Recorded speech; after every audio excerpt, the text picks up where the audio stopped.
ladies and gentlemen. My name is Totalbiscuit of the WoW podcast, Blue Please, on cynicalbrit.com. Does this area look familiar to you? It should. If you're a fan of any Popcap Games, you might be aware of a game called Plants vs. Zombies. I certainly am. Very keenly aware. Particularly of the time that it sucked from my life. As it turns out, Blizzard have decided to make their time sink even time sinkier by introducing a version of Plants vs. Zombies into World of Warcraft Cataclysm. This is a quest available in Hillsbrad. It's, I believe, where the internment camp used to be, next to Dalaran.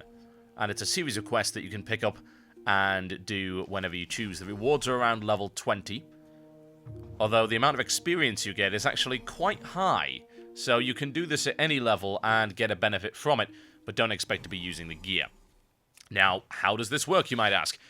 Well, those of you who are watching this and who have played Plants vs. Zombies before have probably realized exactly how it works.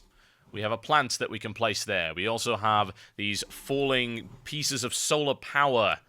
Yes, it's kind of weird. I don't know why that happens, but that was in the original game, and what you do is you right-click on those to collect them. Once you've collected them, you will gain power that is charged up in the right-hand side of your vehicle display right there. That's solar power, and you use it to plant, well, plants. Now, in this first wave, bear in mind this is a long series of quests, all of which are in the same kind of theme.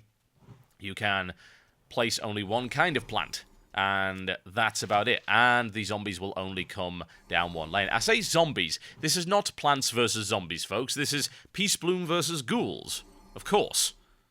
How could you be so foolish as to believe otherwise? Now, right now I hear the clattering of 1,000 angry trolls saying, "Oh God, Blizzard are ripping off, blah, blah." Okay, right, first things first. So, I spoke to T. Carl Quo. Yes, he has an interesting name. It's bizarre, isn't it? But it's so cool. It was back in 2009, May 2009, I believe, and it was when the whole add-on policy, if you remember when they changed the add-on policy, that was all going down. I had him on Blue Please to talk a little bit about the Peggle add-on and the Bejeweled add-on, and he revealed they had an extremely good relationship with Blizzard, and for the Peggle and Bejeweled add-on, they worked very closely with them, so it would not entirely surprise me if some of the PopCap guys were actually involved in designing this, or at least advised the Blizzard programmers in how to do it. It's cool stuff, isn't it? It's very, very unique indeed. And it does play very much like Plants vs. Zombies. It's equally responsive. It's not awkward. It seems to work well in almost all respects. Now, we're on the second set of the quests right here, and we can now build a sunflower. The sunflowers, when they pulse like that with a beam, will cause a drop of sun energy to fall down. You right-click it to collect it, and the more of those you have, the more sun energy you can create. Now, you might want to spam these, perhaps, to get extra sun energy, but bear in mind you only have limited space, and the waves do get tougher and tougher and tougher. Although, oddly enough, one of the problems with Plants vs. Zombies actually ends up being a problem here, in that the game is just a little bit too slow. As in, you won't face anything that could be considered a challenge for quite some time, so you're just sort of dumping plants down and watching zombies die, etc., etc. But it's still neat nonetheless. I'm going to take you through the entire quest chain up until we beat the final boss. After that, there is a set of repeatable quests that you can do, which are even harder, and you can do them for achievement points. There are a couple of achievements associated with this for surviving various numbers of waves here, and I fully expect people to go absolutely OCD on this thing. Yes, without a shadow of a doubt. Right. So we have a new enemy right there. We have the basic zombies right there. Those are the ghouls. And yes, I do believe... I can't really zoom in on this. You can't change the camera angle. But I do believe that some of the ghouls do have buckets on their heads. There we go. And once you knock them off, they actually start moving a little quicker. They will also drop various items that you can collect. This is the seed for a new kind of plant. It's called a freezer. And I think you can probably guess what that's all about. Once you place one of those, it's the same as the snow pea, I believe, from Plants vs. Zombies, and it will slow the enemy. So it is a basic 5-lane tower defense style game within WoW. I'm just impressed as to how good it actually feels playing. I did expect this to be clunky. I expected it to be awkward when I first heard about it. I'm thinking, oh no, they can't possibly pull this off within the WoW engine. And as it turns out, actually, they can. They are very much capable of pulling it off within the WoW engine. It's very obvious where things are about to go down. You don't miss the squares and the tiles. It's just so easy and so quick to place items down and to place them in the right location. It's good. It's very entertaining. So, at the end of each of these quests, there'll generally be a very large wave that you can see I'm having to defend against there. I'm just placing things at random here. You do have to be a little bit tactical later on, and if you decide to do the endless stuff and the repeatable quests, you are going to have to be much more tactical with your placement. Those of you wondering how many plants are available, there are a total of 6. The sunflower, the normal spitter plant, which is just the, whatever the P one was. I can't remember what the P plant, the initial green one was in Plants vs. Zombies. That one's there, and you've got the slowing plant as well. There are 3 more to go. So let's skip forward a little bit to the next part of the quest, and I can show you another one in action. There is a storyline behind this, by the way. There was a foreman that really does not like the goblin farmer and is trying to destroy his farm and clear it out of the way. We're actually very close to the sludge fields, which is a forsaken controlled area, and they're not really big into the greenery. Oddly enough, goblins generally aren't into the greenery. A goblin gardener is very rare indeed. I expected explosions. I was disappointed. Well, not necessarily. You do get them later, which is good. Now, we have a new item. This is the quest version of the walnut that you may remember from Plants vs. Zombies. It is called the rock nut, and it does the same thing. It is a very tough barrier. It's very handy, and what you're going to want to do is place some spitting plants behind it, and it will slow down the tougher creatures like, say, the ghouls, and allow you to get a lot more firepower on them. They're quite cheap, and they're easily replaced, so you shouldn't have too much of a problem there. Now, a bit of a difference from Plants vs. Zombies is the fact that you can place things while zombies are actually on the tile, and yes, they will block it. So it's not quite as precise as PvZ, whereby if there was a zombie in an area, unless it was something like a bomb or whatever, you couldn't place a wall directly on top of a zombie and have it block them. In this case, you actually can, and they will be pushed backwards. But yeah, whatever the case. Now, I could really do with a few more sunflowers here, and I would recommend always lining the entire back wall with them. It's a good idea. And those of you who haven't played the Plants vs. Zombies game before might have a few issues with this. You'll notice that they are starting to come from all 5 lanes now, so we do need to get a little bit defensive. I'm going to dump a walnut down there. Oh god, I said walnut. Ah, copyright infringement. Yes, rock nut. Honest. Ugh. It's not copyright infringement if there's been permission. But hey, whatever. Alright, this could be a problem down here. What can we do to solve that? Well, I'm just going to let him go through because I want to show you this. If you do, in fact, let them through, then you get that. That's exactly the same as in PvZ. Yes, indeed. It's a little lawnmower style thing. It will run over everything in the lane. It's a one-shot ability. Once it's gone, it's gone. And if you get another zombie breaking the line there, then the quest will end, and you have to try it again. Needless to say, I'm a Plants vs. Zombies master. Well, not so much a master. I know people that have gone to absurd levels of OCD with that game, but I'm fairly good at it, and we will not be wiping on the Plants vs. Zombies clone boss today. Oh, it's so nice to get something different. I remember the chess event, how goddamn entertaining the chess event was, just because it was so different. And this is really fun as well. I'm going to skip us forward to the larger wave, since that's a little bit more interesting to watch. Once you get access to all of the plants, it can get a little bit hectic. The last level is actually really hectic, and I almost failed. Almost. Now, for some reason at random, it will start dropping an awful lot of sun on you for whatever reason. You saw the tail end of it there, and it will do it a few more times in this video. I don't know what triggers that, honestly. It just seems to be either random or determined by how well you're doing. If you're not doing very well, it might just start dropping a bunch of sun on you so that you can easily replace your losses and things like that. We shouldn't have too many problems here. Those ghouls are kind of tough, but hey. They are not the only undead types. There are a few more that you will see before the end of this video.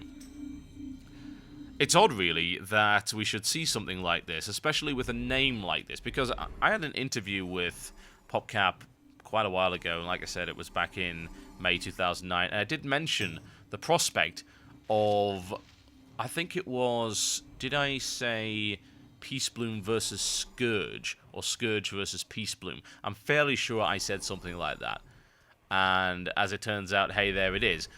And they said at the time, just to paraphrase, that they'd have to think of a way of doing it that was easier to play, because PvZ is quite intense, as opposed to, say, their previous mods like Peggle and Bejeweled, where you could just sort of play them and not really pay too much attention to them. So it turns out they apparently found a way to do it, and there you go. And it looks like they at least used the derivative of my name. Not that I can take any credit for that, because it's an obvious name, and anyone with any brains would have called it that, but hey, there you go. Right, we have a new plant. It's a tentacle. Cataclysm loves its tentacles. It's a strangler vine. What it'll do is it will pick up a zombie, and it will start crushing them for damage. It will eventually kill them, so it can take a zombie out of commission, which is quite important. It also likes to toss them up in the air, just for the hell of it. They're very entertaining. What I would like to have seen, by the way, is some very cool descriptions on these buttons 1 through 5. There aren't any. One of the best things about Plants vs. Zombies was its sense of humor, and it would have a wide variety of ridiculous descriptions for both plants and zombie types. It doesn't seem to have those here, which is a little bit of a miss, in my opinion. I think they could maybe get the humor in there, just get a little bit of silliness beyond this, of course. Right, now, you know I was saying about that whole raining sun thing? Well, there you go. I don't know what those patches of... They look like plague, honestly, but they don't seem to kill anything. In some of the final levels, those plague spots do kill things, but for some reason, I'm getting tons and tons and tons of sun power while they're there. I don't know what it is, I don't know what causes it, and there is no description in the game right now, but hey. Right now, that seems to be a good thing, and I believe it becomes a bad thing in later. Either that or the particle effects are just identical to one of the abilities that the later monsters actually have in this game. Right, there's no way they're getting through that. Absolutely not. Let's get forward to the massive wave at the end, and I can show you a new monster type. Here we go, massive wave, and that's an aberration in the top. They're a lot tougher, as you might imagine, and they do a lot more damage. However, they are not immune to being snagged by the tentacles, so he didn't really get all that far. And yes, that does look very, very silly. Today is the day of silliness, really. We've already had the Worgen Mount, quote-unquote. And now we've got this. Oh dear. Some people without a sense of humour might think this is a ridiculous waste of time, and it kind of is, but I'll take this over normal grindy quests any day of the week, thank you very much. It's always nice to have a little bit of originality, even though, ironically enough, it's not original at all. It's taken from an existing game, no doubt with permission from Popcap. Nice bit of advertising there. I'm actually really surprised that they don't give you a URL to the game there, but Blizzard has never really done direct advertising that way, as I recall. Right. We have unlocked some bombs. Excellent. That's a good thing. It is a goblin. I expected explosions, and it looks like we're going to get it. Now, Warden Stillwater is not happy with us one bit, so we're going to start once again. Now we have... This is the last one that we have access to, by the way. You only get 6 plants in this version of the game. The last plant is a pumpkin bomb, and... well, it explodes, as you might imagine. It costs 200 solar power, so that's quite a lot. And it also has a pretty long cooldown on it, so you can't spam it. However, it does have an area of effect damage, which does about 3,500 damage. It'll kill almost anything. There are 2 creature types that I think it won't kill outright. The Abomination, that you'll see soon, is one of them, and the final boss is another. However, they are great for clearing out large waves, and if you have, say, too much sun power and you've filled up your entire grid with plants, then it's always a good idea to keep those in reserve. So if they blow up a plant, you can then drop a pumpkin bomb on that square, and then everything around it dies. Very nice indeed. I try to be a little bit more organized with this wave, putting out a Freesia and a Spitter in each one. trying to lay out something a little bit more uniform. You will need to do this kind of thing if you're going to be doing the repeatable versions, which no doubt get absurdly hard. You've seen the achievements, no doubt, on MMO Champion. If you haven't, you should go and have a look at that, and they will tell you exactly what they expect of you in order to gain them, and that's a lot of waves. So you're going to have to learn your build orders here and be quite specific. It looks fairly easy here, but this is just the questing version, and the infinite version and the repeatable versions are a lot harder. We'll skip forward to the first massive wave on this particular set. You see, I'm looking a lot more organized right here. We've got a nice row of sunflowers at the back. 5 is usually enough. There is an argument for a few more, honestly. If you, say, placed your wall a bit further forward than that, you could probably fit a second row in there, although you're going to be risking it in the early waves. You might not be able to repulse them. It's the same risks that you had to take in Plants vs. Zombies. It's worth considering, though, because that will allow you to drop a lot more pumpkin bombs as well as replace things that die. There you go, pumpkin bomb off right there. And look at the amount of damage that does. It's absolutely sickening. It's good stuff. Now, those aberrations will wreck those rock nuts really quickly, so you're going to have to be quick to deal with them. And, of course, make sure that they have a slow applied to them. Very handy. Always a good idea. There we go. Look at them throw themselves against my wall of death, my stalwart defenses. I call it the marigold line. It works very well, as you can see. Okay, they ain't getting through that. No chance at all. So let's skip forward to the final part of this quest. And this will be a boss fight. Gonna be fun. What you'll also notice, by the way, if you haven't already, is there's a little piece of UI below that. That's the same as in Plants vs. Zombies. It will indicate how close you are to the finish of a level. Generally, when a massive wave comes in, it'll be about halfway through. There we go. It boosts forward a little bit there. And, yeah, it'll just give you an idea of how long you need to sit there clicking. It can get a little bit tedious, I will be totally honest. It's one of the problems that Plants vs. Zombies had. It was a great concept, but the levels do go on a little bit too long, and it's not quite as intense as it should be in places. That said, of course, it was designed as a casual tower defense game as opposed to Wintermore Wars. Oh, please give me Wintermore Wars in WoW. Please give me Wintermore Wars in WoW, Blizzard. You know you want to. Throw Dota in there as well while you're on. Actually, before I go on to the last boss, we can show you these abominations. They're not all that pleasant, and they don't die in one hit to pumpkin bombs, which is unfortunate. They are thankfully very slow, but they hit really, really hard. You'll also notice something that did not happen in Plants vs. Zombies. Creatures will happily, at times, seemingly at random, I mean, sometimes they decide to do it, sometimes they don't, they will attack plants that are adjacent to them, which is actually kind of annoying, really. I don't know if that's a bug or anything, but I don't believe the plants can actually fire back. It's weird, and you can see that some of them are clearly firing at different targets, so they don't quite follow the rules of PvZ. But hey, the principle remains the same, and that's really all that matters. The fact that they actually ported it into World of Warcraft is unbelievable in and of itself, and they should be lauded for doing something this cool, and it is damn cool. Now, as far as I can tell, sadly, those creeper plants don't seem to want to pick up the abominations. They might be immune to them, but they're not immune to that. Down you go. Now, we can't finish the wave because I'm constricting that last one right there, and it's taking ages. There we go. Indeed, the Warden will not. Right, yeah. Final wave in the questing series. Let's see what we get from it. You get so much experience here, it's great. Right. You get a reward, a companion pet. There was also a wand. And some leather trousers, I believe. You'll want the companion pet, because the companion pet is for a singing sunflower. I think you know what that reference is, and if you don't, I would suggest that you click the video link in my description, and you will see exactly what I mean. Okay, so we've got to build some defenses before Warden Stillwater arrives. Now, like I said, I don't know what these things are that pop up all over the place. It doesn't really make an awful lot of sense, but what we do want to make sure is that we get a good, solid base of power before anything happens. Now, they will also send in some zombies to make matters a little bit more annoying, just dump a spitter down to defend against the basic zombies. They will kill them before they get there.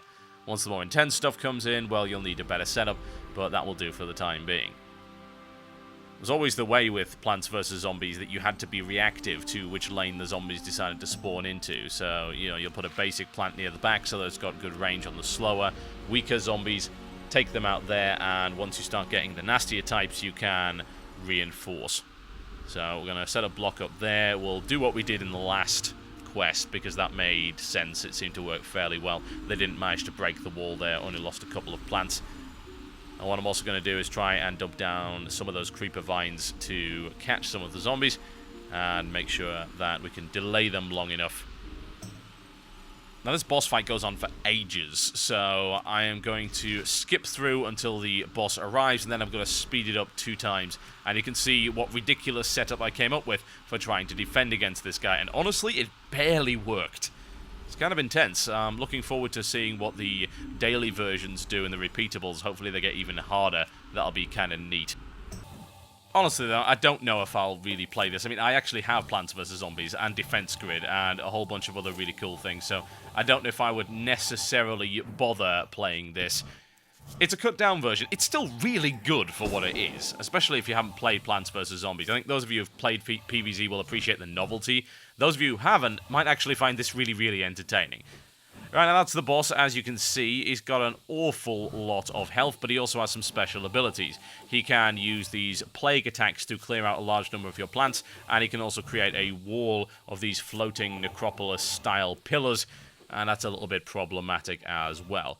Now, the brown stuff on the floor there, I think, is a result of what he actually throws at you, and I believe it does kill the plants eventually, but I haven't seen any damage popping up there. I do end up losing plants near the back. There you go, you see, they were cleared out there by what appears to be plague.